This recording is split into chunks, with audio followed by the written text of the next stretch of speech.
Ito ang kalsada. Dito na putol yan. Yan.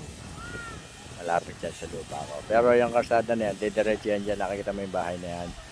Diretso yan dun. Sa dulo. Kasi itong kabilang side, pinilit ko yata ng mayor. Yan yung sa Banggandang Bara. Ayan. Ito yung lote. Ayan. Diba? Ayan yung bakod. Ito ang aking munting kubong ginagawa. Ayan ang sasakyan. Nakapark dyan. Ayan. Dito sa kubo na to, mag-extend pa ako ng lagayan ng lamesa para may kainan. Ayan. Ayan. Ayan, oh.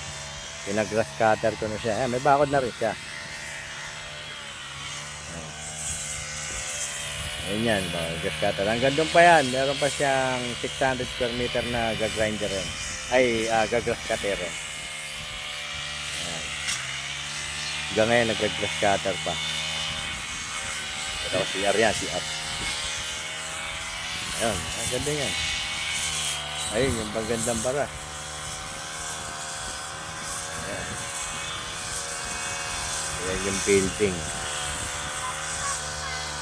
Diyan naman sa kabilang side na yan. Diyan maglalagay ng tulay. Ngayon taon na to.